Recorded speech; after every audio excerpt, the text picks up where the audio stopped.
মুসলমান ভাইরা রে আমার, এই পৃথিবীর মুখে আল্লাহ পাক তিনজন মানুষকে কালো করে বানাইছে। এই পৃথিবীর বুকে আল্লাহ তিনটা মানুষকে বেডঙ্গা বেসাইজের করে বানাইছে। যত মানুষ আল্লাহ তামাম পৃথিবীতে বানাইছেন, ইতিহাসবেত্তারা লেখেন তিনটা মানুষকে আল্লাহ পাক কালো করে বানাইছে, তিনটা মানুষকে আল্লাহ পাক বেসুন্দর করে বানাইছেন।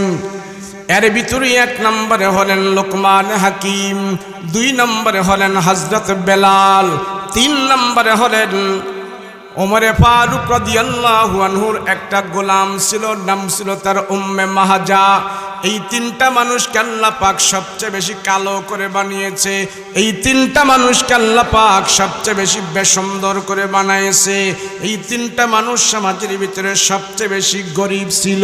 এই তিনটা মানুষ দুনিয়াতে সবচেয়ে বেশি নেহায়াত ছিল, কিন্তু আল্লাহর দরবারে তারা অনেক ভালো ছিল। তারা কালো ছিল, তাদের দাম সমাজের কোনো মানুষের কাছে ছিল না, তাদের দাম সমাজের কোনো মানুষের কাছে নাই, কিন্তু আল্লাহর কাছে তারা কেন এত দামি হইল, কারণটা কি? সেই কথাগুলো আমরা আজকে শুনতে চাই। কথা বলেন ঠিক কিনা? সবাই আমরা সেই কথাগুলো শুনব। ওয়াজটা বুঝার জন্য ছোট্ট ইতিহাসটা মনে রাখতে হবে। তিনটা মানুষ আল্লাহ দুনিয়াতে কালো করে বানাইছে, ইতিহাস বেত্তারা লিখেছে।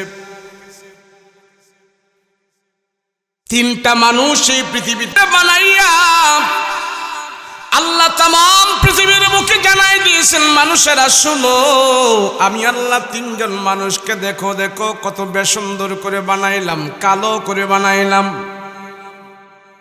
কালো মানুষের ভিতরে এক নম্বরে হলেন লোকমান হাকিম, দুই নম্বরে হলেন হযরত বেলাল, তিন নম্বরে হলেন ওমরে ফারুক রাদিয়াল্লাহু আনহুর একজন গোলাম, নাম তার উম্মে মাহাজা। এই তিনটা মানুষ ছিলেন পৃথিবীতে সবচেয়ে বেশি কালো, সবচেয়ে বেশি কালো। কালো হইলে কি হবে? তারা আল্লাহর কাছে ছিলেন অনেক ভালো। আল্লাহ পাক রব্বুল আলামিন এই তিনটা কালো মানুষের পাশাপাশি আল্লাহ আবার দুনিয়াতে তিনটা মানুষকে বানিয়েছিলেন সবচেয়ে বেশি সুন্দর। সুন্দরীর ভিতরে এক নম্বরে হলেন আমার আপনার নবী মুহাম্মদুর রাসূলুল্লাহ সাল্লাল্লাহু আলাইহি ওয়াসাল্লাম। দুই নম্বরের সুন্দর হলেন ইউসুফ আলাইহিস সালাতু ওয়াস সালাম। তিন নম্বরের সুন্দর যিনি ছিলেন তিনি হলেন নবীর সাহাবী দাহিয়াতুল কালবি। সুন্দরের পাগল তো পুরা দুনিয়ার মানুষ, সুন্দরের পাগল তো সবাই, সুন্দরের পাগল তো সবাই, কিন্তু আল্লাহ পাক কালো মানুষের পাগল হলো কেন? কালো মানুষের পাগল হয়ে আল্লাহ পাক কালো মানুষের নামে কোরআনের মধ্যে 114টা সূরার ভিতর থেকে ওই লুকমান হাকিমের নামে আল্লাহ পাক একটা সূরা বানায়া পাঠিয়ে দিয়েছে। মুসলমান ভাইরা রে আমার আপনার সমাজের ভিতরে অনেক কালো মানুষ আছে, যাদের চেহারা কালো, নিজের চেহারায় নিজে তাকায় তাকায় আক্ষেপ করে, হায় রে খোদা আমার এত কালো বানাইলি কেন, কারণ কি? দেখবেন অনেক মানুষ আয়নার সামনে দাঁড়ায় নিজের চেহারাটা যখন কালো হয়, নিজের চেহারাটা কালো হওয়ার কারণে নিজে নিজে আক্ষেপ করে, খোদারে যত কালা পাইছস আমারে কেন বানাইলি, কারণটা কি? এত কালো হওয়ার কারণে তো কোনো মহিলা মানুষ আমারে পছন্দ করে না, এত কালো হওয়ার কারণে তো দুনিয়ার সমাজের মানুষের কাছে আমি দাম নাই। আল্লাহ ডাক দেয়া কয়, না না না, দুনিয়ার মানুষের কাছে তোমার দাম পাওয়ার দরকার নাই। সুন্দর বানানেওয়ালা আমি, কালো বানানেওয়ালা আমি, দাম দেনেওয়ালা আমি, ক্ষমতা দেনেওয়ালা আমি, তোমার বান্দা জান্নাত দেনেওয়ালা হইলাম আমি। অসুবিধা নাকি? আল্লাহ পাক রব্বুল আলামিন লুকমান হাকিমের মতন একজন কালো মানুষকে তো দামি বানাইয়া तमाम পৃথিবীর মানুষকে আল্লাহ পাক ঘোষণা করে দিয়েছেন, দেখে দেখো তুমি আমার রাখা লুকমানের দিকে তাকায়া দেখো। হাকিম লুকমানের বর্ণনা যদি আপনি শুনেন আশ্চর্য হয়ে যাবেন। শুধু কালো না, কালো না, কালো না, কালো না, কিছু মানুষ আছে কালো, কিন্তু তার চেহারার কাটিংটা অনেক ভালো। অনেক মানুষ আছে বেচারায় কালো, কালো হইলে হবে কি অনেক শিক্ষিত আছে না? হ্যাঁ, শিক্ষিত না আবার কালো, কিন্তু কালো না, কালো আবার শিক্ষিত, শিক্ষিত না কালো, কিন্তু পড়াশোনা নাই। কিন্তু পড়াশোনা না থাকলে কি হবে? চেহারাটা কালো হলে কে হবে? তার বংশ খুব অনেক ভালো, সম্মানী বংশের মানুষ। একদিক দিয়ে একদিক দিয়ে আল্লাহ তারে দেয়। লুকমান হাকিম এমন একটা মানুষ ছিল, তার কোনো দিক দিয়ে তেমন কিছু ভালো ছিল না। মাথাটা এমন মোটা ছিল, চেহারাটা কাউয়ার মতন কালো ছিল, নাকের সেন্টটা বাঁকা ছিল, ঠোঁটগুলো বড় বড় ছিল, দাঁতগুলো উঁচা নেচা ছিল, জবানটা তুতলায় কথা বলতো, পায়ের পাতাগুলো রেল লাইনের মতন ফাটা ফাটা ছিল, পেটটা এমন মোটা ছিল, মানুষটা এমন খাটো ছিল, জাতি ছিল হাবশি, আর কর্ম ছিল রাখাল। পড়া নাই, শোনা নাই, কিচ্ছু নাই, কিচ্ছু নাই। কিন্তু আল্লাহ পাক রব্বুল আলামিন এমন একটা কালো মানুষের নামে কোরআনে কারিমের ভিতরে আল্লাহ 14টা সূরার ভিতর থেকে একটা সূরা নাজিল করলো। কারণ কি? ব্যাপার স্যাপার আসেনি। মুসলমান ভাইরা আমার, লুকমান হাকিম একজন কালো মানুষ, তার চেহারা দেখে মানুষ কেউ তার দাম দেয় না। লুকমান হাকিম সমাজের ভিতরে হত দরিদ্র মানুষ, রাখালগিরি করত, রাখালের চাইতে নিম্নমানের কোনো পদ আর ছিল না। এক জমিদারের রাখাল ছিল, সকালবেলা ছাগল বকরিগুলো নিয়ে পাহাড়ের পাদদেশে যাইতেন, আবার বিকাল বেলা এসে মালিকের কাছে গনে গনে ছাগল বকরিগুলো জমা দিতেন। এটা ছিল তার ডিউটি, এটা ছিল তার কর্ম। লুকমান হাকিম ওই সকালবেলা মালিকের ছাগল বকরিগুলো নিয়ে পাহাড়ের পাদদেশে ঘোরাঘুরি করে সব বকরিগুলো ছেড়ে দিয়া লুকমান হাকিম এবার আসমানের দিকে তাকায় বলে, আল্লাহ, আসমান কত সুন্দর করে বানাইলা, চন্দ্র কত সুন্দর করে বানাইলা, সূর্য কত সুন্দর করে বানাইলা, পাহাড় কত সুন্দর করে বানাইলা, ঝর্ণারাজি কত সুন্দর করে বানাইলা, গাছ গাছালি কত সুন্দর করে বানাইলা। আল্লাহ, তোমার সৃষ্টি দেখে বোঝা যায় তুমি কুদরতিভাবে কত কিছু সাজাইলা। তোমার সৃষ্টির দিকে তাকাইলে বোঝা যায় আল্লাহ তুমি নিজে না জানে কত সুন্দর। মুসলমান ভাইরা আমার, লুকমান হাকিম আল্লাহর সৃষ্টির দিকে তাকাইয়া বলে, মালিক, এত সুন্দর করে তুমি সব কিছু বানাইলা, যেই কুদরতি হাত দিয়ে তুমি এত সুন্দর দুনিয়া বানাইলা, আল্লাহ গো সেই কুদরতি হাত দিয়ে তো আমার মতন বেডঙ্গা বেসাইজের লোকমানকেও বানাইলা। ওরে মালিক, আমার বানানেওয়ালা তো আমি না, আমার বানানেওয়ালা তো একমাত্র তুমি, একমাত্র তুমি। নিজের চেহারার দিকে তাকাইয়া, আল্লাহর সৃষ্টির দিকে তাকাইয়া লুকমান হাকিম একটু মনকে খারাপ করে না। আমার দেশে যত কালো মানুষ আছে, আয়নার দিকে তাকায়া, তার নিজের চেহারার দিকে তাকায়া অনেক সময় আক্ষেপ করে আর আফসোস করে, খোদারে আমারে কেন তুমি এত কালো করে বানাইলা? বেশি কালো হওয়ার কারণে কোনো সুন্দরী মহিলা আমারে পছন্দ করে না, এমন কথাও আয়নার সামনে দাঁড়া দাঁড়া বলতে থাকে। লুকমান হাকিম এমন একজন মানুষ, আল্লাহর সৃষ্টির দিকে তাকাইয়া বলে, মালিক, তুমি আমারে কালো করে বানাইছো, আমার কোনো অসুবিধা নাই, আমার বানানেওয়ালা তো আমি না, আমার বানানেওয়ালা তো একমাত্র তুমি, আমার বানানেওয়ালা কিন্তু তুমি। আল্লাহ, আমি কালো হয়ে আর সুন্দর হয়ে সাদা হয়ে আর যা হয়ে, আমার বানানেওয়ালা আমি না, আমার বানানেওয়ালা তুমি। আল্লাহ, আমার কোনো অসুবিধা নাই, আমার কোনো আফসোস নাই, আমার কোনো দুঃখ নাই। আমার কালো বানায়া যদি তুমি সন্তুষ্ট থাকো তাতে আমি রাজি।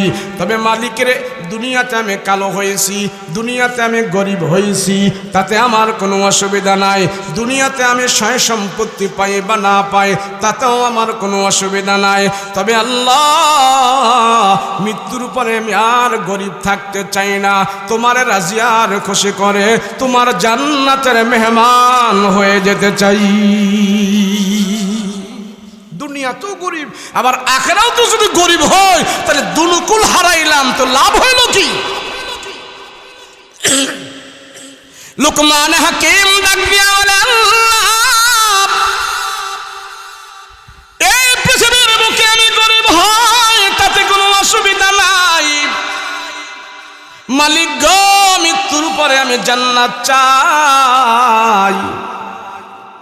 আল্লাহ, আমি জানি কালো মানুষকেও যখন তুমি জান্নাতে দিবা ওই মানুষটার কালো থাকবে না, সে সুন্দর হয়ে যাবে। সুবহানাল্লাহ বলেন। লুকমান হাকিম ডাক দিয়া কয়, মালিক, জান্নাতের ভিতরে গেলে আমার আফসোস থাকবে না।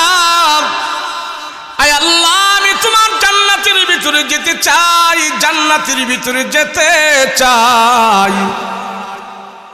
মালিক গো, জানি তুমি আমারে কালো করে বানাইছো, কোনো অসুবিধা নাই। তুমি আমারে কালো করে বানাইছো, তাতে কোনো দুঃখ নাই। আমি জানি তুমি আমার জন্য একটা জান্নাত বানাইছো। तमाम पृथिवीर बुके যত মানুষ আছে সব মানুষের জন্য আল্লাহ এক একটা করে জান্নাত বানাইছেন। লুকমান হাকিম ডাক দিয়া কয়, গো আল্লাহ, আমার জন্য তো তুমি একটা জান্নাত বানাইছো, আমি তোমার জান্নাতটা চাই। কাফির মুশরিকদের জন্য আল্লাহ এক একটা করে জান্নাত বানাইছে, আমার আপনার জন্য আল্লাহ এক একটা করে জান্নাত বানাইছে। তবে বেঈমান কাফেরদেরকে আল্লাহ জান্নাত দিবে না, ওই মুমিন বান্দাকে একের জায়গায় অধিক পরিমাণে জান্নাত দিয়া আল্লাহ মুমিনের মর্তবা বাড়ায়া দিবে। কাফের মুশরিকদের জান্নাতগুলো কেটে কেটে ক্যান্সেল করে করে মুমিনকে একের জায়গায় অধিক পরিমাণে দিয়া আল্লাহ মুমিনকে জান্নাতের ভিতরে সম্মান ইজ্জত আরো বাড়ায়া দিবে। লুকমান হাকিম বলে, আল্লাহ, আমি জান্নাত চাই, জান্নাত চাই, দুনিয়াতে আমার কোনো দরকার নাই। আল্লাহ গো, তোমার কাছ থেকে আমি জান্নাত চাই। এবার লুকমান হাকিম গবেষণা শুরু করে দিল, হাইরে, মালিকের জান্নাতে যদি যেতে হয় মালিককে খুশি করে জান্নাতে যাওয়া লাগবে। আল্লাহরে খুশি করা ছাড়া তো জান্নাতে যাওয়া যাবে না। আল্লাহ যদি আমাকে জান্নাতে না দেয় আমার তো যাওয়ার কোনো ক্ষমতা নাই। জান্নাতের মালিক হলেন আল্লাহ, আর আমি হব জান্নাতের মেহমান। আমি মেহমান হইয়া মেজবানের ঘরে তো ঢুকতে পারবো না অনুমতি ছাড়া। আল্লাহর জান্নাতে যদি যেতে হয় আল্লাহর রাজিয়ার খুশি করা ছাড়া জান্নাতে যাওয়া যাবে না। লুকমান হাকিম আমার গবেষণা চিন্তা শুরু করে দিল, হায়রে, মালিকের জান্নাতে কেমনে যাওয়া যায়, আল্লাহর জান্নাতে কেমনে যাওয়া যায়। আমি জান্নাত পেতে হবে, দুনিয়া আমার থাক আর যাক, দুনিয়া আমার পাই বা না পাই, জান্নাতের আশা করা যায়। জান্নাতের ভিতরে কেমনে যাব?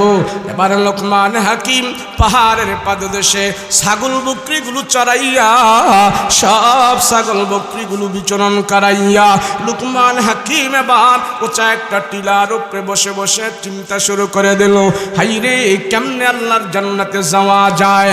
এবার লুকমান হাকিম নিজের নফসকে পরিশুদ্ধ করতে শুরু করলো, হাইরে, নফস দিয়া যদি আমি মালিকের নাফরমানি করি, আল্লাহর নাফরমানি যদি আমি করি, আল্লাহর জান্নাতে যাওয়া যাবে না। লুকমান হাকিম আবার বসে বসে গবেষণা শুরু করে দিল, আর মনে মনে ভাবতেছে, হায়রে, মালিকের নাফরমানি করা যাবে না। আল্লাহ নাফরমানি যদি না করি আল্লাহ আমাকে জান্নাত দিবে। এবার চিন্তা শুরু করলো, মানুষ কয়টা জিনিস দ্বারা আল্লাহর নাফরমানি করে, কোন জিনিস দ্বারা আল্লাহর নাফরমানি মানুষ সর্বপ্রথম করে।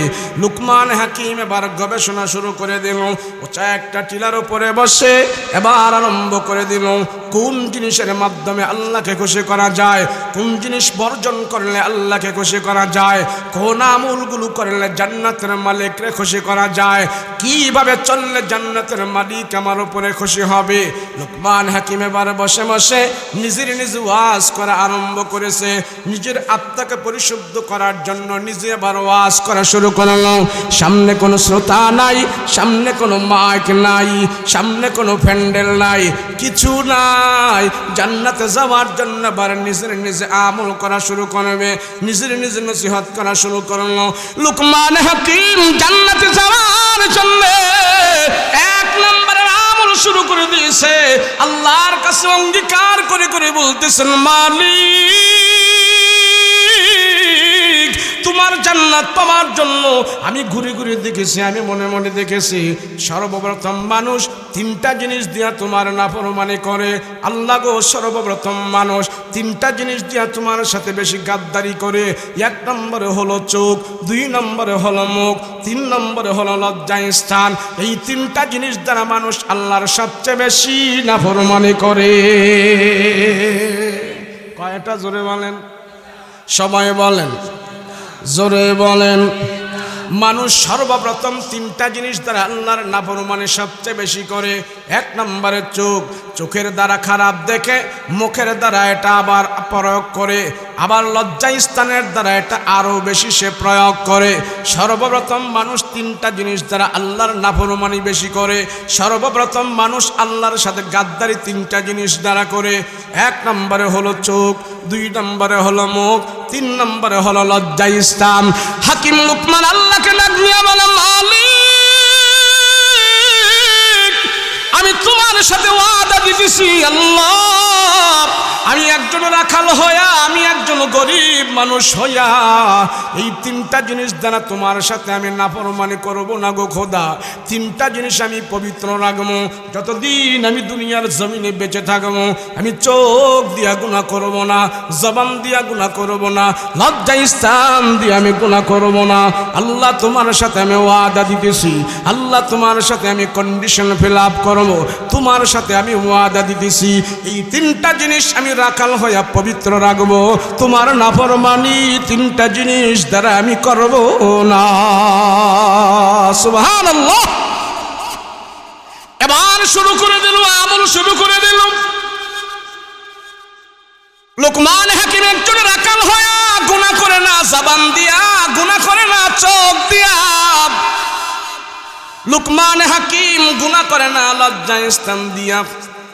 আমার আপনার সমাজে যত নামি দামি মানুষ আছে, যত উচ্চ পদের মানুষ আছে, যত নিম্ন পদের মানুষ আছে, যত মাওলানা বলেন, মৌলবি বলেন, হাজি সাহেব বলেন, চেয়ারম্যান সাহেব বলেন, ডাক্তার বলেন, মাস্টার বলেন, ইঞ্জিনিয়ার বলেন, খোঁজে দেখেন আমার আপনার এই তিন জিনিসের ভিতরে সমস্যা, তিন জিনিসের ভিতরে সমস্যা। চোখ ভালো না, জবান ভালো না, লজ্জাস্থান ভালো না। কথা বলেন ঠিক কিনা?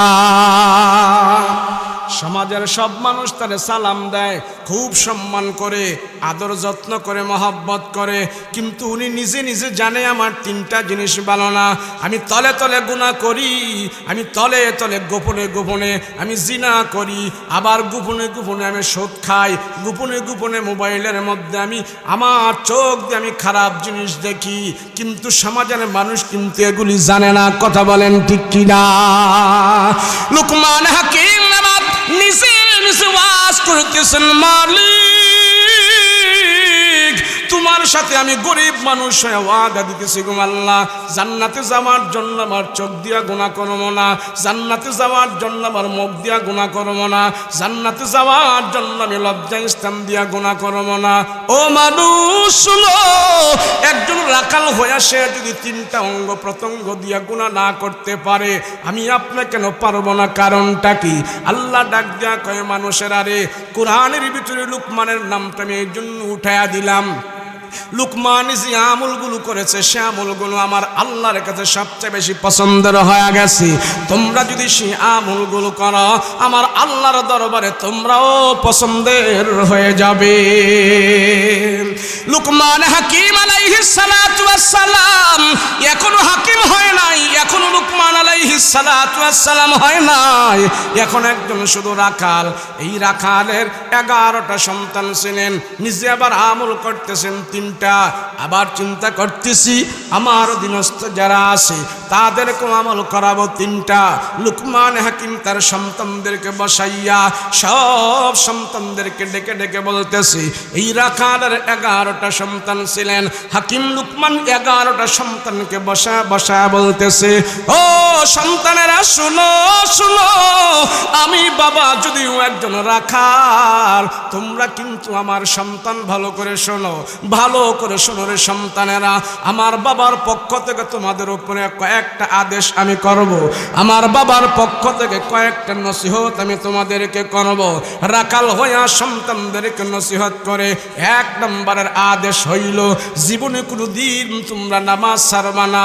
রাখাল হইয়া সন্তানদেরকে 2 নম্বর আদেশ করলো, ও সন্তানেরা শুনো, আমি বাবা তোমাদেরকে 2 নম্বর নসিহত করে যেই আল্লাহ আমাদেরকে দুনিয়াতে বানাইলো ওই আল্লাহর সাথে কোনোদিন আমরা শিরক করব না, আল্লাহর সাথে কাউকে আমরা শরীক করব না।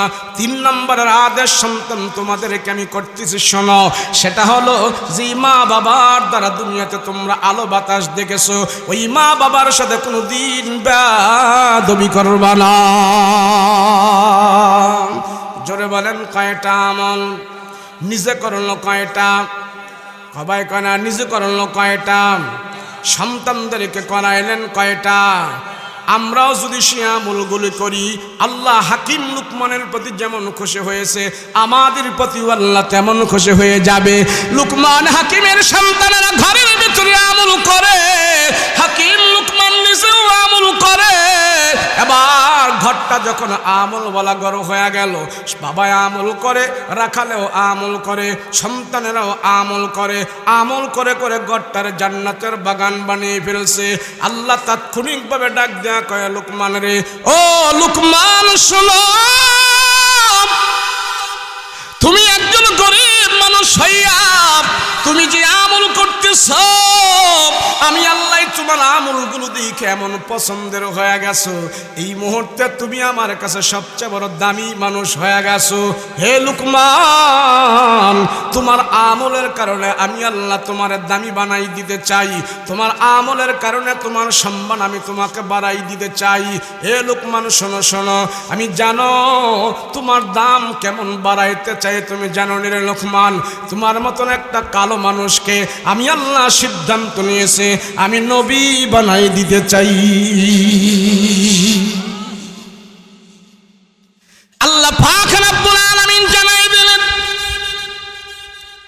লুকমান শোনো শোনো, এই পৃথিবীর বুকে আমি আল্লাহ যত নবী বানিয়েছি কোন নবীকে আমি আল্লাহ কালো করে বানাই নাই, কোন নবীর আমি আল্লাহ কালো বানাই নাই, এর লুকমান কালো বানাই নাই।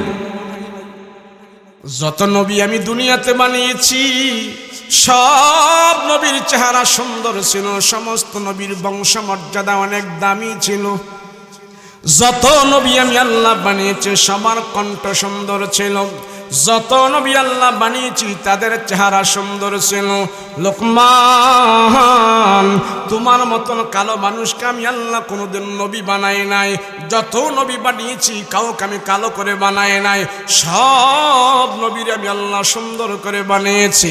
কিন্তু তুমি একজন কালো মানুষ, তুমি আমল করার কারণে, আমার আল্লাহর ভয়ে গুনাহ থেকে মুক্ত থাকার কারণে, তুমি আমার আল্লাহর ভয়ে জবানকে হেফাজত করার কারণে, আমার আল্লাহর ভয়ে তোমার সন্তানদেরকে আমল করার কারণে, তুমি যে সন্তানগুলোকে আমল দিয়া সাজাইছো, আমার আল্লাহর কাছে তোমার আমলগুলো পছন্দের হয়ে গেছে।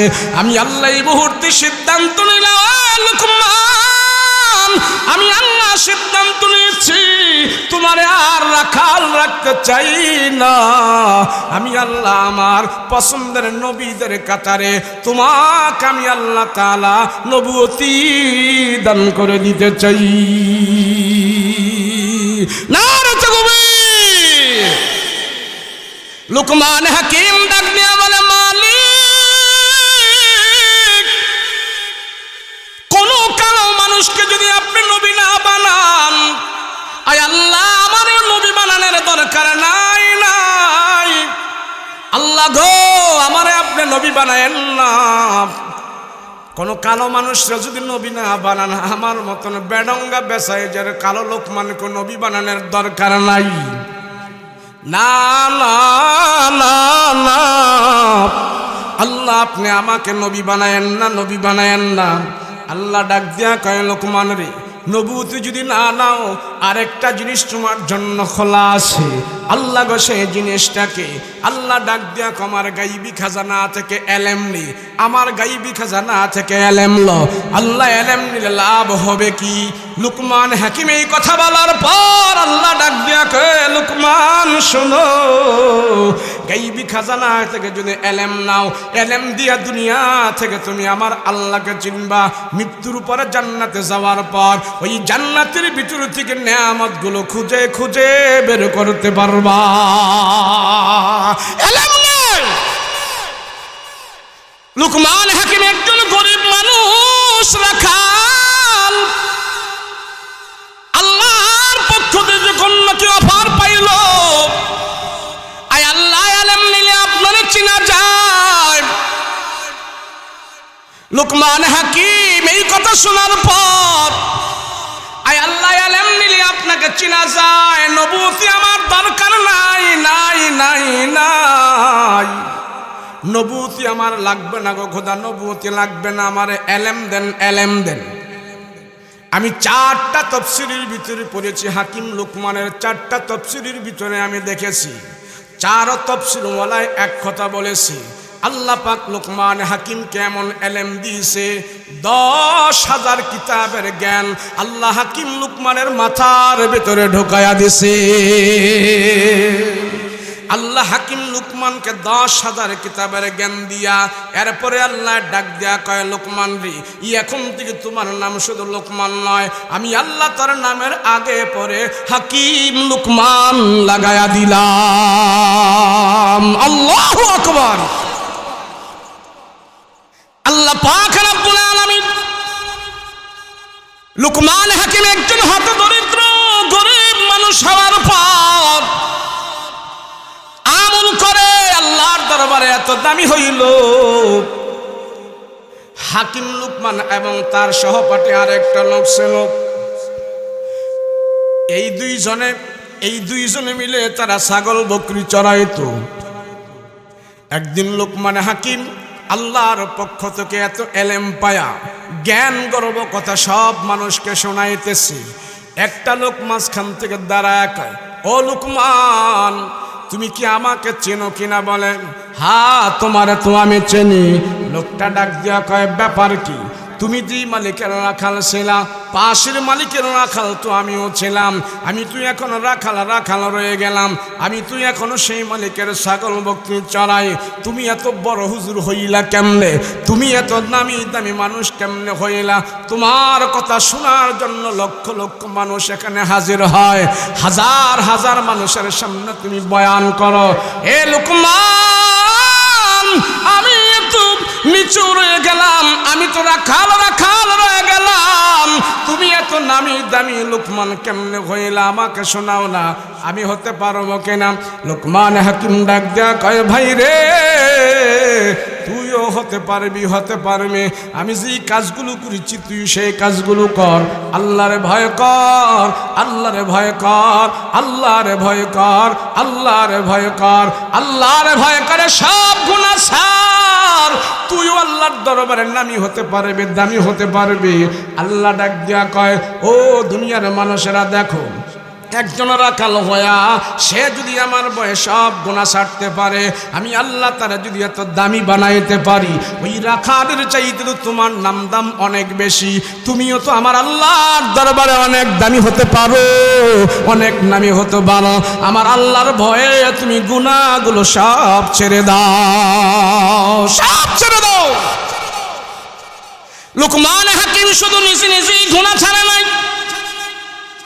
অধীনস্থ সন্তানদেরকে ডেকে বলে, সন্তানেরা শোনো, হাকিম লুকমানের 11টা সন্তান ছিল।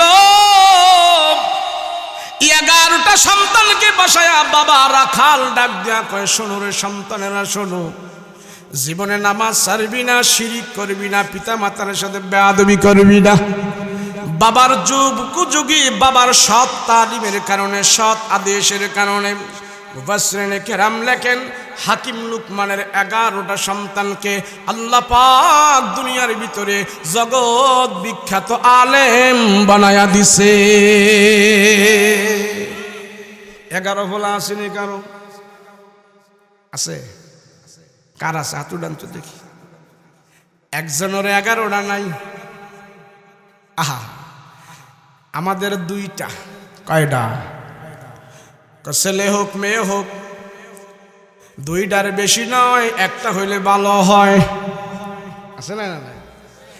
আল্লাহ কয় 2টার বেশি নয়, আমি এক সমানে 4টা দিব। কথা কই না দিস? 4টা হয়, 3টা হয়। আর লুকমান হাকিম একজন রাখাল হইয়া তার 11টা ছিল। 11টা আল্লাহ ও জমিদারেরা, ও মাস্টারেরা, ও ডাক্তারেরা, ও ইঞ্জিনিয়াররা, ও মাওলানারা, ও মৌলবীরা শোনো, লুকমান হাকিম 11টা সন্তান লালন পালন করেছে রাখাল হইয়া।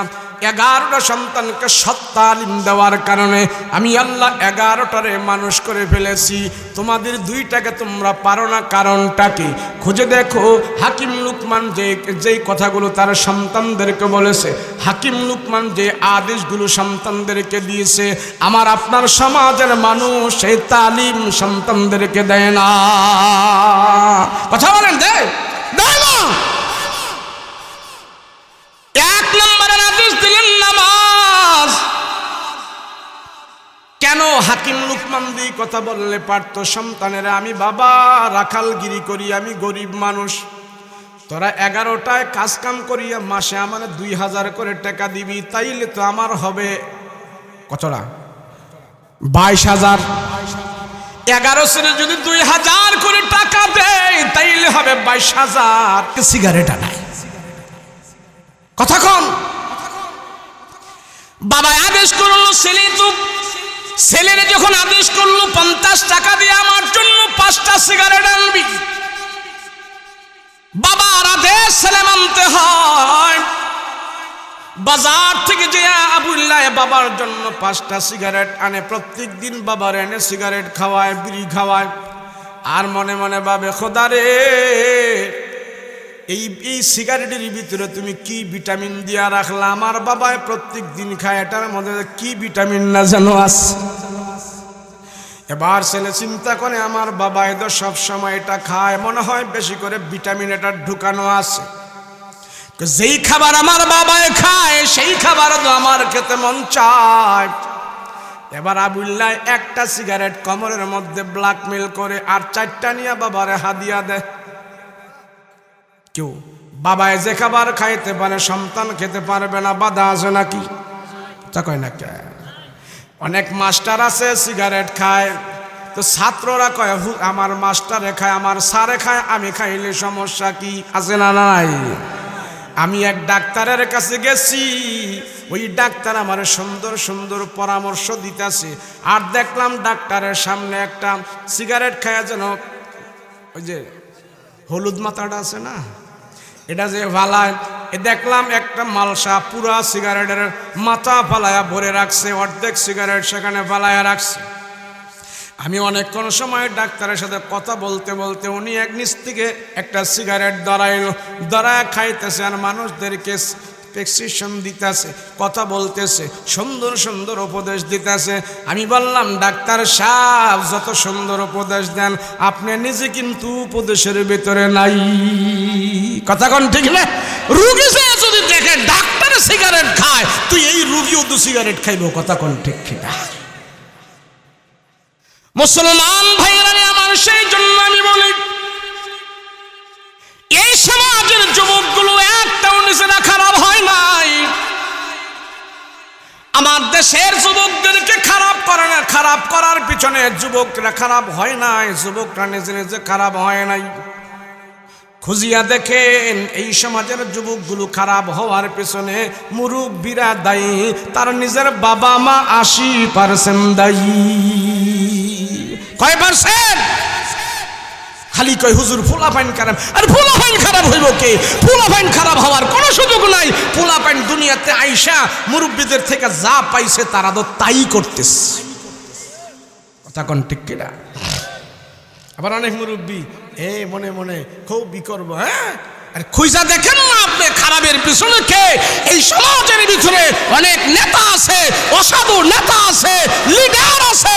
আমার সমাজের যুবকদেরকে দিয়ে তারা নেশার ব্যবসা করায়, ট্যাবলেট বিক্রি করায়, গাঞ্জা বিক্রি করায়া নেতার বাড়িতে দলান হয় আর যুবকের চরিত্র নষ্ট করে, কথা বলো ঠিক কিনা?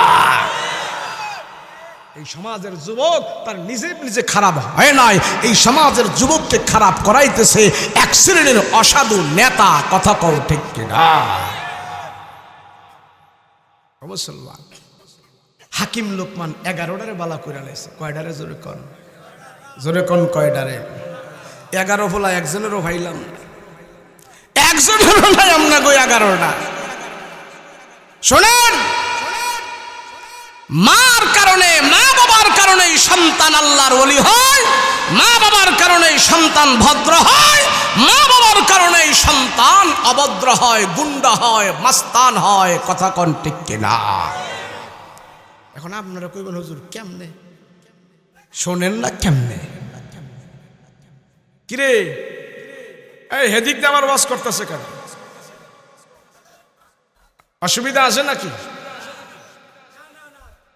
আমি তো মনে করতেছি আমরা করতে মনে বালটাল লাগতেছে না বেশি? তবারক আনতেছে, আহারে এই সারছে, এই তবারকই দিচ্ছে। যাক, তবারক কোনো যাইতো না, তবারক গাঙ্গুনিয়া ভালাই দিব না কেউ, তবারক আমরাই খামু, কথা কোন ঠিক কিনা? লুকমান হাকিম সন্তানদেরকে বলল, নামাজ ছাড়বা না, আল্লাহর সাথে শিরিক করবা না, পিতা মাতার সাথে বেয়াদবি করবা না। হাকিম লোকমান ডাক দিয়া বলছে, সন্তানেরা নামাজ ছাড়বি না। আমি আপনি বলতে পারবো কিনা বলেন দেখি, কথা কয় না দিস। সন্তান ভালো হয় মা বাবার কারণে, সন্তান খারাপ হয় মা বাবার কারণে। আমরা জানি জগৎ বিখ্যাত একজন আল্লাহর ওলি, তার নাম হলো বাইজিদ বুস্তামি। নাম কি জোরে বলেন? বাইজিদ বুস্তামি রাহমাতুল্লাহি আলাইহি জগৎ বিখ্যাত একজন আল্লাহর ওলি। কোন স্কুল কলেজ মাদ্রাসায় যায় নাই, ভার্সিটিতে যায় নাই, বিদ্যালয়ে যায় নাই, পাঠশালায় যায় নাই, কারো কাছে যায় নাই। বাইজিদ বুস্তামের ওস্তাদ দুনিয়ার কেউ নয়, আল্লাহর ওলি হয়েছেন মায়ের কারণে। মায়ের কুলের বিশ্ববিদ্যালয়ে পড়াশোনা করে বাইজিদ বুস্তামি আল্লাহর ওলি হয়েছে। জোরে মানে কি তারে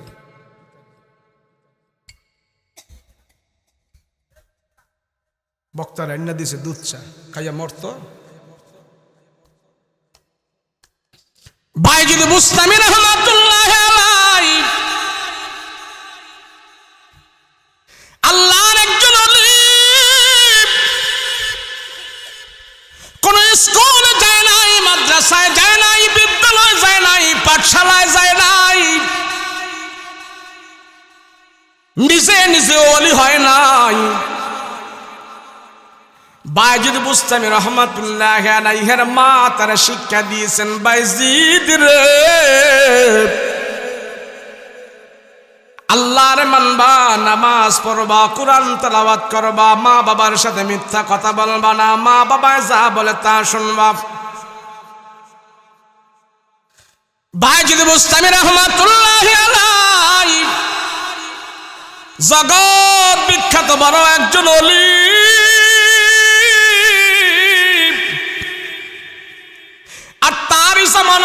একটা লোক ছিল, নাম ছিল তার হারুন। সে হলো ওই জামানার সবচেয়ে বড় একজন সন্ত্রাসী।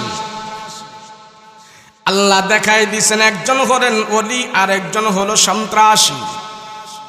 বাজিদ বুস্তামি রহমাতুল্লাহ আলাইহি খানায়ে কাবায় গেলেন তোয়াফ করতে। তোয়াফ করতেছেন, হজে গেল, হজে যায় খানায়ে কাবা তোয়াফ করে আল্লাহুম্মা লাব্বাইক আল্লাহুম্মা লাব্বাইক লাব্বাইক লাব্বাইক বলে যখন খানায়ে কাবা তোয়াফ করতেছে, এবার তোয়াফ করা শেষ, হজের কাজ সম্পাদন হয়েছে। আল্লাহর দরবারে হাত উঠাইছেন বাজিদ বুস্তামি রহমাতুল্লাহ আলাইহি। আল্লাহর দরবারে হাত উঠে রেখে বলে, মালিক কয়জন হাজির হজ কবুল করছো তুমি আমার জানা দাও। আল্লাহ গো, যত হাজিরা আসছে কার কার হজ কবুল হইল আমার একটু জানবার মন চায়, জানবার মন চায় কার কার হজ কবুল করেছো আমার একটু তুমি জানায় দাও, জানায় দাও। বাজিদ বুস্তামি রহমাতুল্লাহ আলাইহি খানায়ে কাবার পাশে হাত উঠায় আল্লাহর দরবারে দোয়া করে, আল্লাহ আমার জানতে মনে চায় তুমি কার কার হজ কবুল করেছো, কবুল করেছো। এই কথা বলতে বলতে, এই দোয়া করতে করতে বাজিদ বুস্তামি হাতিমি কাবার উপরে ঘুমায়া গেছে। ঘুমের ঘুরির ভিতরে আল্লাহ পাক তারে স্বপ্নে দেখায়া দিছে, হে বাজিদ রে, যত হাজিরা আসছে হজ করার জন্য আমি আল্লাহ তাদের সবার হজ কবুল করেছি, সবার হজ আমি আল্লাহ কবুল করেছি, তবে একজন হাজির হজ আমি আল্লাহ কবুল করি নাই। ঘুমের ঘরের ভিতরে বাজিদ বুস্তামি রহমাতুল্লাহ আলাইহি স্বপ্নে এই কথা শুনতেছেন। আল্লাহ তারে বলাইতেছেন, বাজিদ সবার হজ আমি আল্লাহ কবুল করেছি, একটা নাফরমানের হজ আমি আল্লাহ কবুল করি নাই। আল্লাহ গো, সে কে? তার হজ আপনি কবুল করেন নাই, সে কে? এবার আল্লাহ ডাক দেয়া কয়, বাজিদ রে, তারা তুমি সাফা মারওয়া পাহাড়ে পাইবা না, তারে তুমি মক্কায় পাইবা না, হাতিমি কাবায় পাইবা না।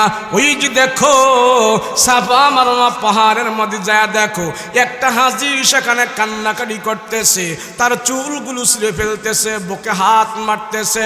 আমি আল্লাহ সে হাজির হজ আমি কবুল করি নাই, তুমি তার খবর নেয়া দেখো, আমি আল্লাহ তার হজ কবুল করি নাই।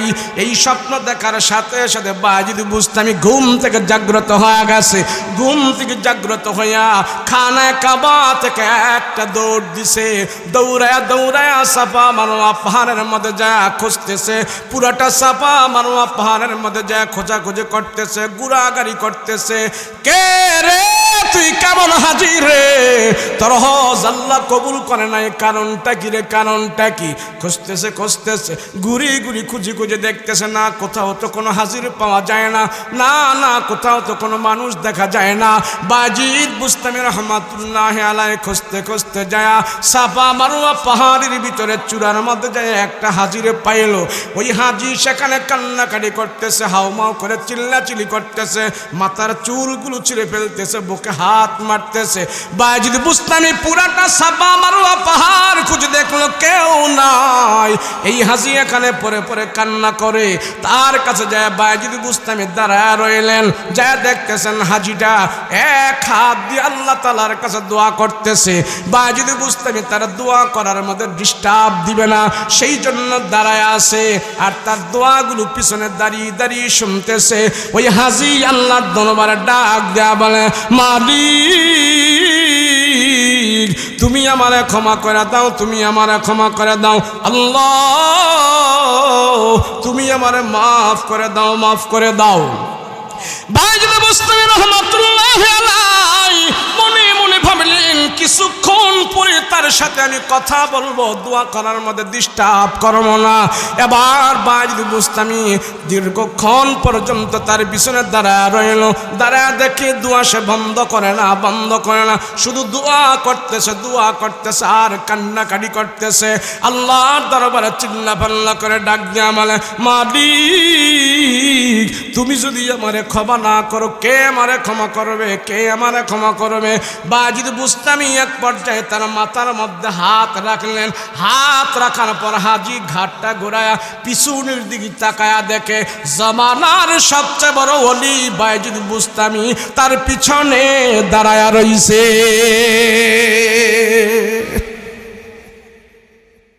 এবার হাজি জিজ্ঞেস করে, বায়েজিদ কি ব্যাপার, তুমি এখানে কেন আসলা, কারণ কি? এই পাহাড়ে তো কোনো হাজিরা আসে না, শুধু আমি আসছি, তুমি কেন আসলা, কারণটা কি? বায়েজিদ দেখো দেখো, কোন হাজি এখানে আসে না, শুধু আমি আসছি, কেন তুমি আসলা, কারণটা কি বলো? বায়েজিদ বুস্তামি ডাক দেয়া কয়, ভাই রে তোর নাম কি? লোকটা ডাক দেয়া কয়, বায়েজিদ তুমি তো জগৎ বিখ্যাত একজন আল্লাহর ওলি, তোমারে তো সবাই চিনে, আমারে কেউ চিনে না। আমি হলাম এই জগতের একজন সন্ত্রাসী, আমি হলাম টপ লেভেলের সন্ত্রাসী। তুমি যেমন আল্লাহর বড় একজন ওলি, আমিও সবচেয়ে বড় একজন সন্ত্রাসী। আমার পরিচয় তোমার কাছে নাই, সন্ত্রাসী জগতে আমার পরিচয়। বায়েজিদ বুস্তামি রহমাতুল্লাহি আলাইহি ডাক দিয়ে বলে, ও ভাই তার নাম হারুন, তরে আমি বলতেছি শোন, ভালো করে শোন। মানুষ তো খানায় কাবার মধ্যে আল্লাহর দরবারে কান্নাকাটি করে, সাবা মারোয়া পাহাড়ে তুই কান্না করস, কারণটা কি? লোকটা ডাক দেয়া কয়, বায়েজিদ গো, অনেক হাজিরা এখানে কান্নাকাটি করেছে, দুনিয়ার সবচেয়ে বড় জালিমের এখানে কান্নাকাটি করেছে, আমি ওই জামানার সবচেয়ে বড় জালিম, সেই জন্য এখানে পরি আমি কান্না করতেছি রে বায়েজিদ। এবার বায়েজিদ বুস্তামি রহমাতুল্লাহি আলাইহি বলে, কেন তুমি কান্না করো, কারণটা কি, কি হইল তোমার? কয়, না না, অনেক কিছু আমার হয়েছে, তা বলা যাবে না। এবার বায়েজিদ বুস্তামি কয়, বলো আর না বলো কোনো অসুবিধা নাই, আমি তোমার কাছে একটা প্রশ্ন করি, জানবার চাই। বলে, কি প্রশ্ন বলো? এবার বায়েজিদ বুস্তামি কয়, ভাই রে, দুনিয়ার মানুষ তো আল্লাহর দরবারে দুই হাত উঠায়া দোয়া করে, তুমি তো এক হাত উঠায়া দোয়া করতেছো, কারণটা কি? তোমার এক হাত দিয়া দোয়া করার অর্থটা কি? মানুষ তো এক হাত দিয়ে আল্লাহর কাছে দোয়া করে না, তোমার একটা হাত কি নাই না নাকি? একটা হাত কি দুনিয়াতে আসে নাই নাকি?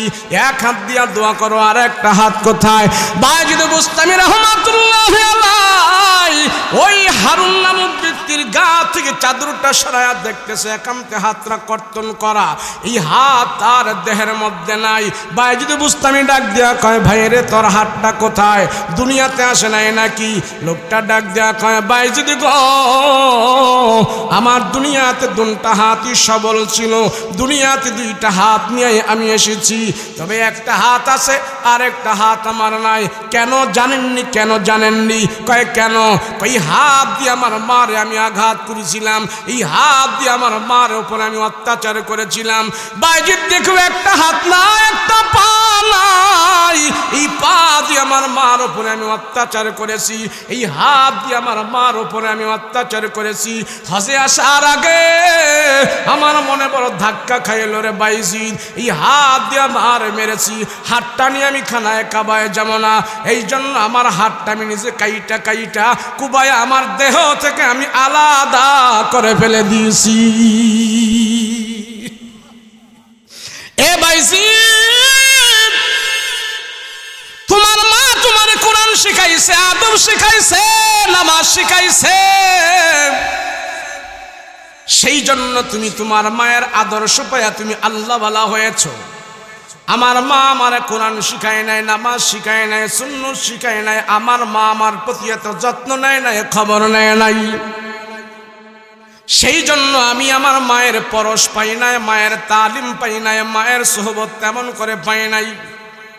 না পাওয়ার ফলে আমি আমার মহল্লার 2 নম্বর ছেলেদের সাথে চলাফেরা করেছি, যারা নেশার ব্যবসা করে তাদের সাথে চলাফেরা করিয়া, নেশা খায়া, মদ খায়া, গাঞ্জা খায়া আমার অবস্থা তেমন ভালো থাকে না, মাতলামি করিয়া একদিন আমি নেশা অবস্থায় আমার মার উপরে আক্রমণ করেছি আমি হাত দিয়া। হজে আসার আগে আমার মনে বড় ধাক্কা লেগেছে, হাই রে, যেই মার দ্বারা দুনিয়ার আলো বাতাস দেখেছি, ওই মারে তো আমি হাত দিয়া প্রহার করেছি, আনছি, হাতটা আমি আনি নাই, হাতটা কাইটা কুবায় কুবায় আমি আলাদা করে ফেলে দিয়েছি। অপরাধের হাত নিয়ে আমি খানায় কাবায় আসি নাই, পবিত্র হাত নিয়ে আমি আল্লাহর দরবারে হাজির হয়েছি, দেখি আমার আল্লাহ ক্ষমা করে কিনা। লোকটা ডাক দেয়া কয়, বাইজিদ গো, আল্লাহর কাছে তুমি আমার জন্য একটু দোয়া করো, আল্লাহ যদি তোমার দোয়াটা কবুল করে আমার মতন পাপীরও তোমারে ক্ষমা করে দিতে পারে। বাইজিদ বুস্তামি রাহমাতুল্লাহি আলাইহি আল্লাহর দরবারে হাত উঠায় ডেকে বলে, মালিক, অপরাধ জানিয়ে হাত কাইটা ফালাইলো, যেই বান্দা অপরাধ জানিয়ে হাত কাইটা ফালাইলো, যেই বান্দা অপরাধ জানিয়ে তোমার দরবারে কান্নাকাটি করে, আল্লাহ তারে তুমি ক্ষমা করে দাও, আল্লাহ তারে তুমি ক্ষমা করে দাও। এলহাম চলে আসলো বাইজিদ বুস্তামির কাছে, সাবধান, তুই আমার বান্দার জন্য দোয়া করবি না, এই নাফরমানের জন্য বাইজিদ তুমি দোয়া করবা না, এই পাপের জন্য তুমি আমার কাছে দোয়া করবা না। আমি আল্লাহ জালিমের গুনাহ ক্ষমা করতে পারি না, যতক্ষণ পর্যন্ত তার গর্ভধারিণী মা তারে ক্ষমা না করবে আমি আল্লাহ তারে ক্ষমা করতে পারি না, না তার জন্য দোয়া করা যাবে না। এই জন্য বলে যাই, জয় যুবক বন্ধু, যে মা বাবার দ্বারা দুনিয়ার আলো বাতাস দেখেছ, সেই মা বাবারে কষ্ট দিও না। মা বাবারে কষ্ট দিলে তুমি জান্নাত পাইবা তো দূরের কথা, জান্নাতের গ্রাণও পাইবা না। সেই জন্য কবি বলে, বউয়ের কথাই কইর না ভাই মাকে অপমান, তোমার গায়ের রক্ত মাংস মায়ের অবদান। বউ হারালে বউ পাবি তুই প্রতি ঘরে ঘরে, মা হারালে মা পাবি না সারা জনম ভরে। পাইছেন? মা হারায় কেউ পাইছেন? মা হারাইলে পাওয়া যায় না, সেই জন্য মা থাকা অবস্থায় সম্মান করতে হয়। আরে মা হারায়া, আমার নবী রহমাতুল্লিল আলামিন মা হারায়া কান্নাকাটি করেছে। নবী মাঝে মাঝে যায় মায়ের কবরের পাশে দাঁড়ায় নবীজিও কান্না করতেন, মা আমি নবীজি, আমি মোহাম্মদ বড় হইলাম কিন্তু তোমারে হারাইলাম। রাহমাতুল্লিল আলামিন জি মায়ের দুগ্ধ পান করে বড় হইলেন, উনার নাম হলেন হালিমাতুস সাদিয়া। রসুল সাহাবীদেরকে ডাক দিয়া কয়, হালিমাতুস সাদিয়া যদি আমার থেকে দুধের বদলা চায়, আমার থেকে দুধের বিনিময় চায়, আমি নবী ও হালিমাতুস সাদিয়ার দুধের ঋণ পরিশোধ করতে পারবো না। রাহমাতুল্লিল আলামিন সাহাবায়ে কেরামদেরকে নিয়ে মসজিদ জামায়া কথা বলতেছে, এবার জান্নাত জাহান্নামের আলোচনা করতেছে, নবীজি সাহাবীদেরকে বয়ান করতেছে। এমন মুহূর্তে একজন বুড়ি মহিলা খটখট খটখট লাঠি ভর করে করে নবীর দরবারে আগমন করলেন। নবীজি দেখে ফেললেন মহিলাটা আসতেছে, নবীজি ভরা মজলিস থেকে উঠে যাইয়া ওই মহিলাকে আমজা করে ধরিয়া সুন্দর করে রিসিভ করে আমার পয়গম্বর নবীজি যেখানে বসা সেখানে নিয়ে আসলেন। আল্লাহর নবী ডাক দিয়া কয়, মা দাঁড়ান দাঁড়ান। ওই রহমাতুল্লিল আলামিন ওই দুধমা হালিমাতুস সাদিয়ার জন্য সুন্দর একটা ব্যবস্থা করবে, বসার জন্য ব্যবস্থা করবে। নবী রহমাতুল্লিল আলামিন দেখতে পাইলেন এই বুড়ি মার জন্য কি ব্যবস্থা করা যায়। নবীজির গা মুবারক থেকে শালটা খুলে ফেললেন। নবীজির শালের দাম তামাম পৃথিবীর চাইতে দামি। নবীজির শালের দাম কোনো শিল্পপতির টাকায় হবে না। নবীজির শালের দাম তামাম পৃথিবীর চাইতে দামি। নবীজির শালের দাম আসমান জমিনের চাইতেও দামি। আল্লাহর নবী রাহমাতুল্লিল আলামিন ওই বুড়ি মার জন্য নবীজির গা থেকে শাল মুবারকটা খুলিয়া, যেই শালটা ইয়ামন থেকে রসুলকে হাদিয়া দিয়েছিলেন, নবীজির গায়ে সবসময় জড়ায়া রাখতেন। রাহমাতুল্লিল আলামিন গায়ের মধ্যে যে শাল জড়ানো হয়েছে, নবীজির গায়ের ঘাম যে শালের মধ্যে লেগেছে, ওই শাল যার কাঁধে লাগবে, যার গায়ে লাগবে, আল্লাহ তার জাহান্নামের আগুনকে হারাম করে দিবে। এরম বড় সাবধানী শাল আমার নবীর গায়ে ছিলেন রাহমাতুল্লিল আলামিন। দিন ওই বুড়ি মাকে যখন আহ্বান করে আনলেন, রিসিপশন করে এখানে নবীর কাছে নিয়ে আসলেন, নবীজির গা মুবারক থেকে শাল মুবারকটা মাটির মধ্যে ছড়ায়া ওই বুড়ি মাকে আহ্বান করলেন, বসেন মা বসেন। আহ্বান করতে দেরি হইল, বুড়ি মা শালের উপরে বসতে দেরি হইল না। সাহাবায়ে কেরাম আশ্চর্য হয়ে গেল, হায় রে, বুড়ি মা কি মহিলা, বুড়ি মা কি নবীর দাম জানে নাকি, এই মহিলা কি নবীর দাম বুঝে না নাকি, নবীর চাদরের উপরে তো সে বসে গেল, কারণটা কি, একটু কোনো দ্বিধা করানো না, কারণটা কি?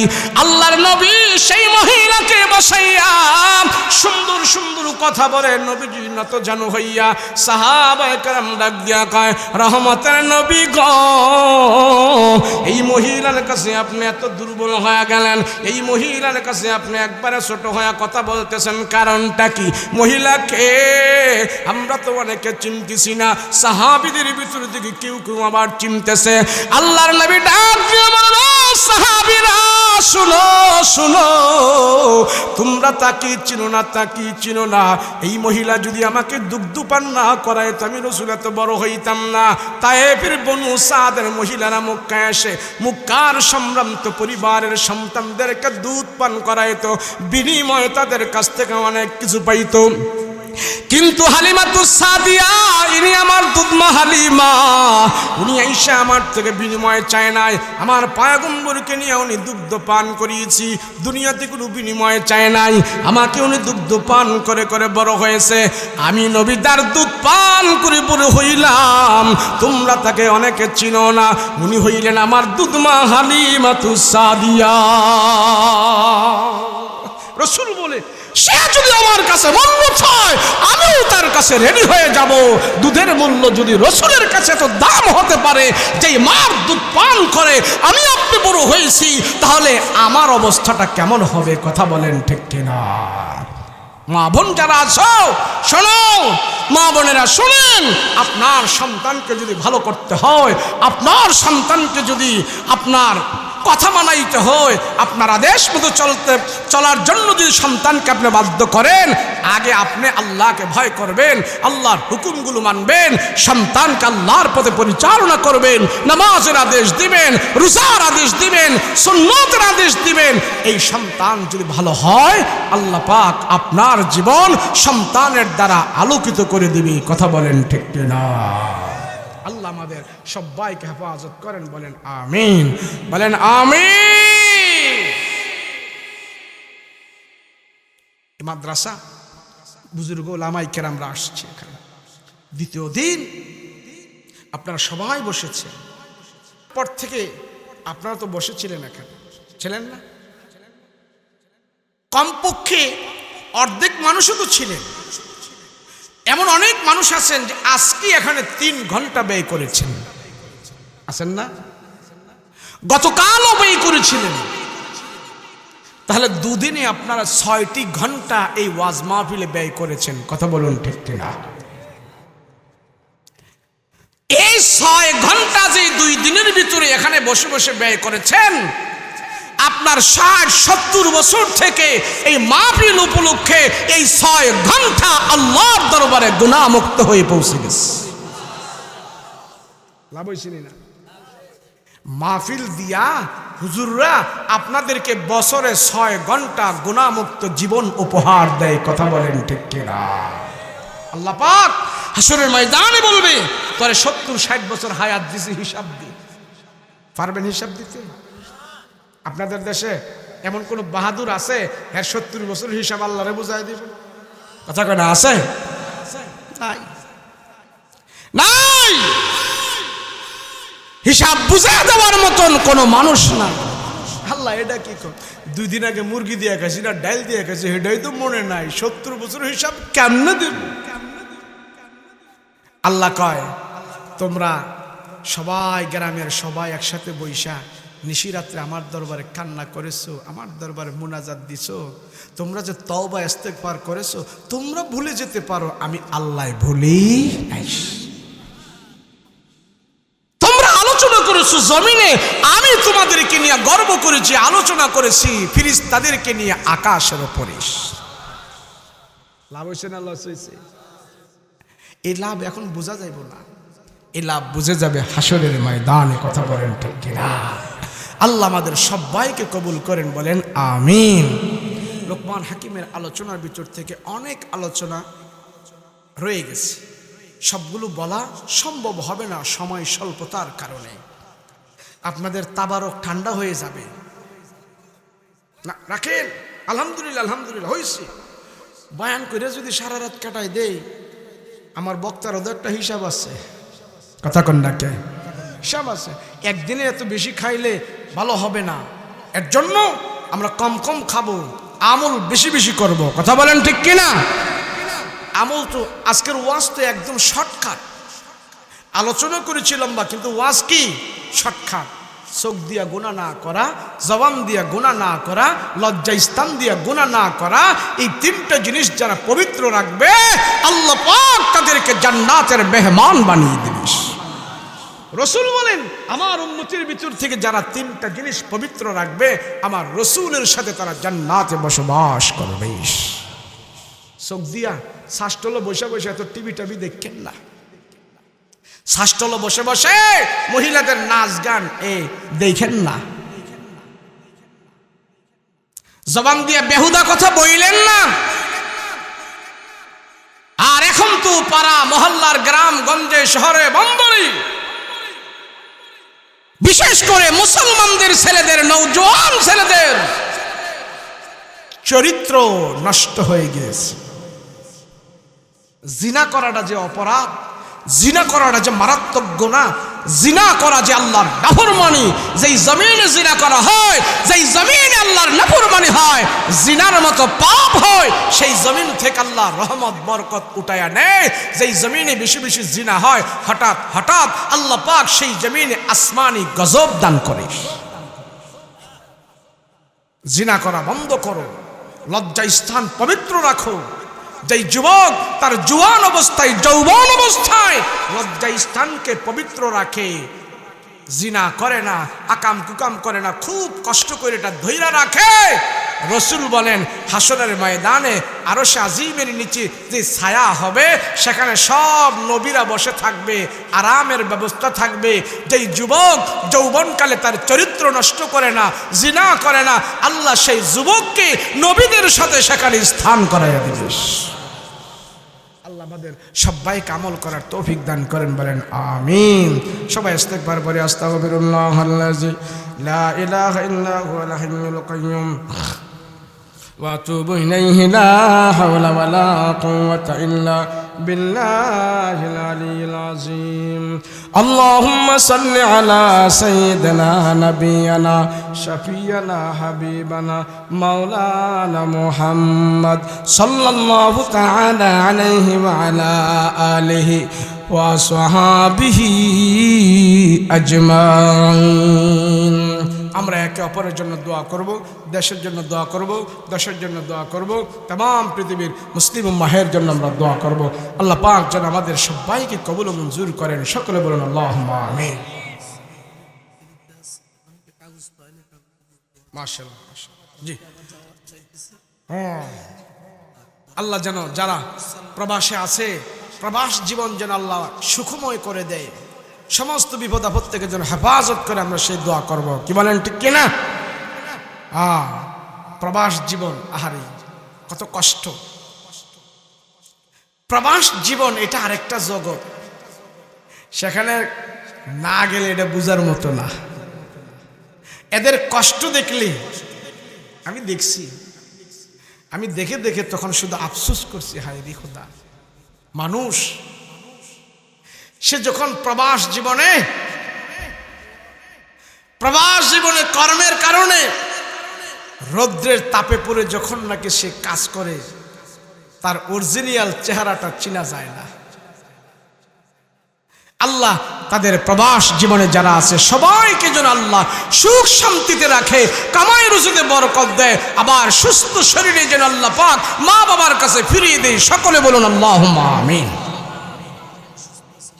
জি সবার জন্য দোয়া। আলহামদুলিল্লাহি রাব্বিল আলামিন والعاقبة للمتقين الصلاة والسلام على أشرف الأنبياء والمرسلين ربنا ظلمنا أنفسنا وإن لم تغفر لنا وترحمنا لنكونن من الخاسرين رب ارحمهما كما ربياني صغيرا رب ارحمهما كما ربياني صغيرا رب العالمين পরওয়ারদিগার আলম আয় আল্লাহ তাকা দেখো মাওলা গো গভীর রাত্র যত গভীর হয় দুনিয়ার মানুষের বাসা বাড়ি দরজা জানালা গেট সব বন্ধ হয়ে যায় আয় আল্লাহ তোমার রহমতের দরজা কিন্তু বন্ধ হয় না রে খোদা, বন্ধ হয় না। আয় আল্লাহ রাত্র যত গভীর হয় দোকানপাট মার্কেট আদালত মন্ত্রণালয় সব বন্ধ হয়ে যায়, রাস্তাঘাটগুলো ফাঁকা হয়ে যায়। ওরে মালিক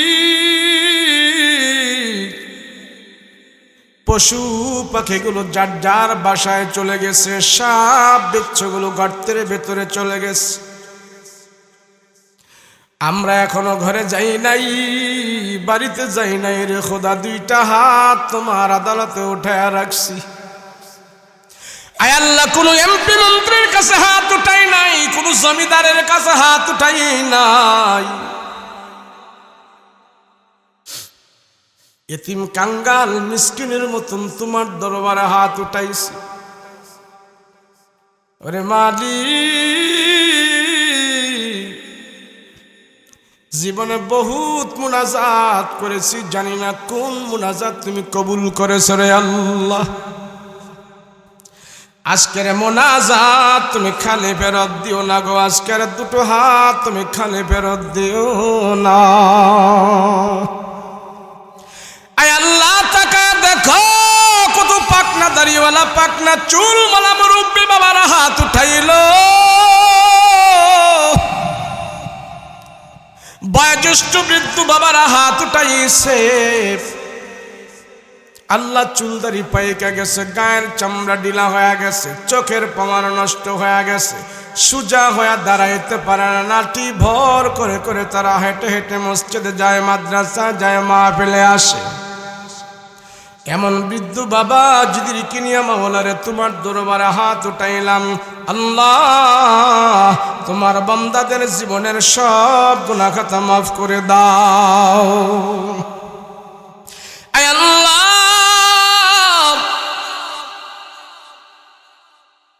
কত গুনাহ করেছি কেউ জানে না, বক্তার গুনার খবর শ্রোতারা জানে না, শ্রোতাদের গুনার খবর বক্তা জানে না, ইমাম সাহেবের গুনার খবর মুক্তাদি জানে না, মুক্তাদিদের গুনার খবর ইমাম সাহেব জানে না। আল্লাহ মা বাবার গুনার খবর সন্তানেরা জানে না, সন্তানদের গুনার খবর মা বাবা জানে না। মা বাবা যদি জানতো সন্তানেরা এমন পাপ করেছে, অপরাধ করেছে, সন্তানদেরকে ঘর থেকে মা বাবা তাড়ায়া দিত। আল্লাহ মা বাবা এমন অপরাধী, এমন দোষী সন্তানেরা জানে না। যদি মা বাবার অপরাধ সন্তানেরা জানতো, লজ্জায় মা বাবারে মা বাবা বলে আর সন্তানেরা ডাক দিত না। আয় আল্লাহ দুনিয়ার কেউ জানো কার না জানো, তুমি জানো। এত জানার পরেও তোমার বান্দার গুনাহগুলা তুমি গোপন রাখছো রে আল্লাহ, প্রকাশ করো না। আয় আল্লাহ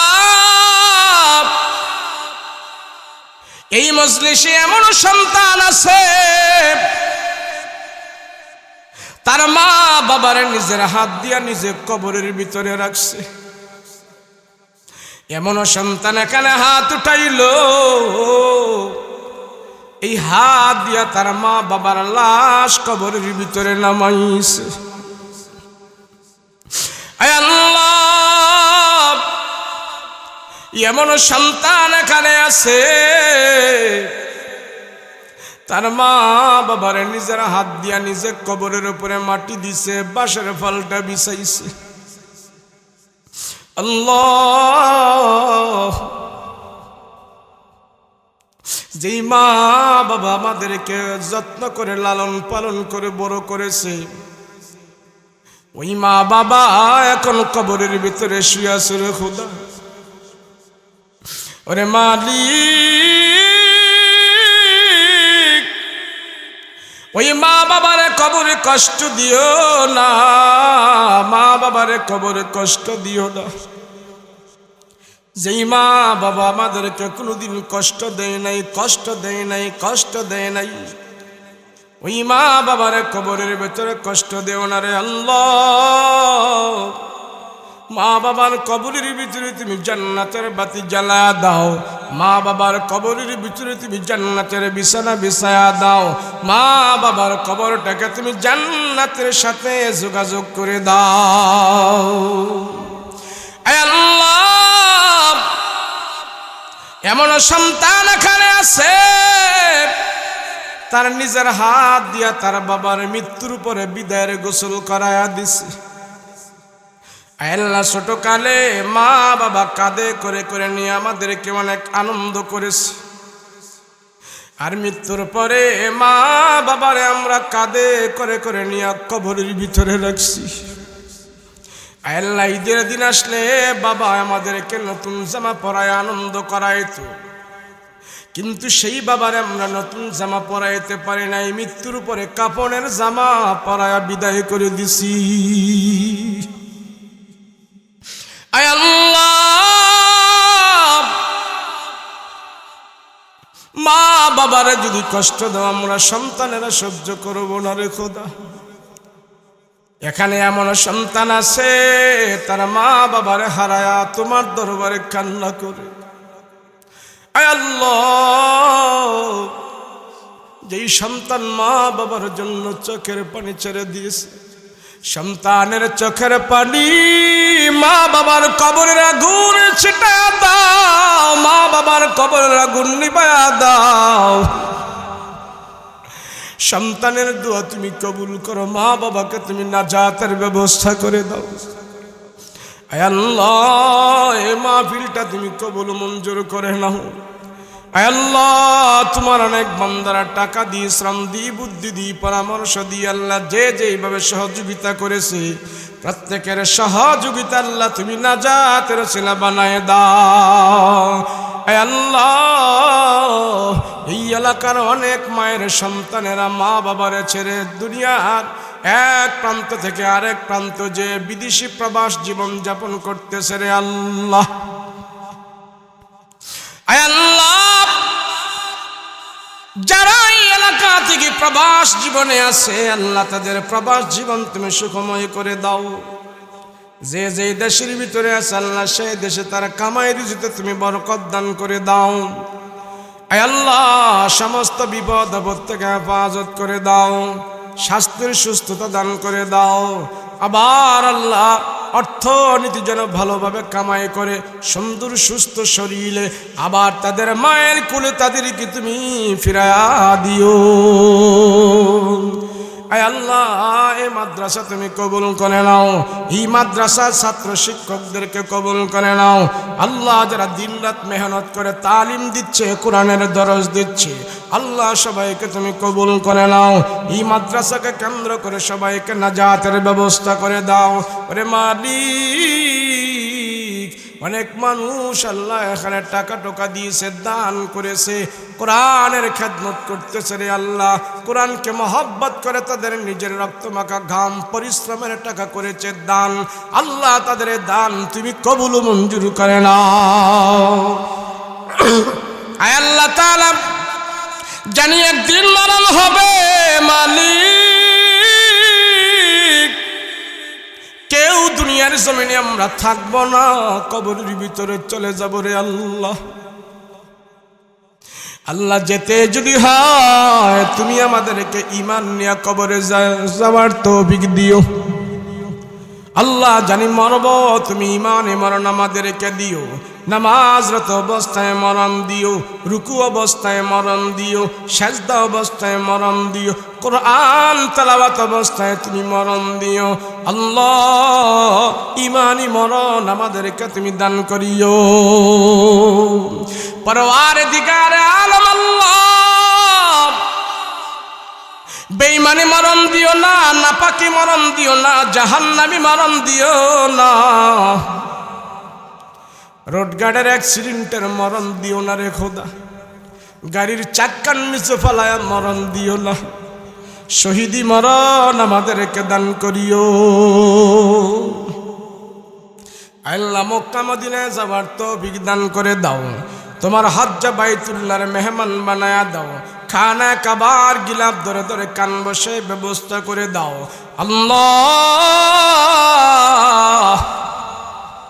নবীর রওজায় আমাদেরকে হাজির করে দাও, নবীর রওজার পাশে আমাদেরকে দাঁড় করাইয়া দাও, নবীরে প্রাণ ভরে আমরা সালাম দিব, জিয়ারত করব, সেই ব্যবস্থা করে দাও। আর তা যদি না হয় ঘুমের ঘরে আমার নবীর নুরানি চেহারাটা স্বপ্ন যুগে দেখাইয়া জাহান্নামের আগুন হারাম করে দাও। وصلى الله تعالى عليه وعلى آله وصحبه أجمعين. سبحان ربك رب العزة عما يصفون وسلام على المرسلين والحمد لله رب العالمين بحق لا إله إلا الله محمد رسول الله. السلام عليكم ورحمة الله وبركاته.